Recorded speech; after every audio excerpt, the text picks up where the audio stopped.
About 5.5 million Americans have Alzheimer's disease, and according to the Alzheimer's Association, that number is growing fast, particularly among adults 65 and older. Right now, 1 in 10 people in that age group are living with Alzheimer's or dementia, and News 8's Madeline O'Neill introduces us to one of the many families touched by this disease. Martha and Mike. Marion Dinclaw lives in Iowa but visits her 94-year-old father often at Springbrook Assisted Living in Onalaska. She and a group from Springbrook are preparing for the Walk to End Alzheimer's coming up next month, where they say there's much needed support for families going through a difficult journey.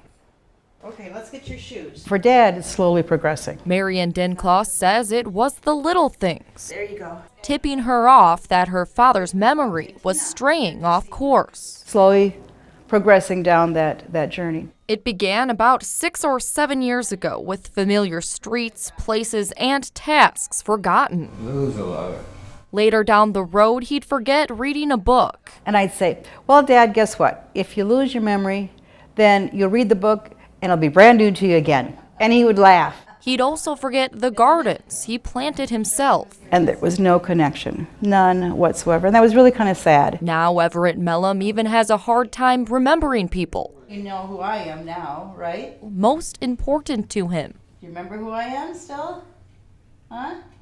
I'm Marion, your oldest. Father to 6 children and grandfather to many more. He and his wife Jane moved into Springbrook Assisted Living in early 2016. Even though pieces of that person are no longer obvious, we try really hard to honor their legacy. It's kind of hard sometimes for Mom, I know. 71 years married to one man, I mean, that's major, you know, and that's got to be hard steps for her to go through. Who is it? It's me, Who is it? your wife. To watch them slowly fade away mentally from you. And it's very hard to watch. Marion says Alzheimer's is a path no one chooses. But since she and her family members are along for the ride, they must meet Everett where he is. Let's focus on him and how happy he is, even if he's going far away in his mind.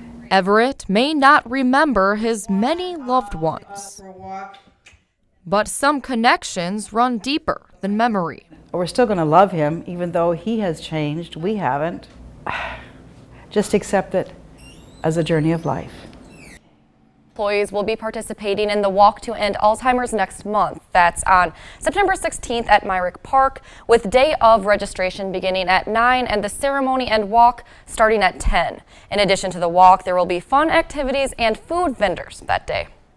Thanks a lot, Madeline. And money raised from the event supports the Alzheimer's Association, with much of it going to research. To pre-register or to find out more about the walk, we do have more information on our website at news8000.com.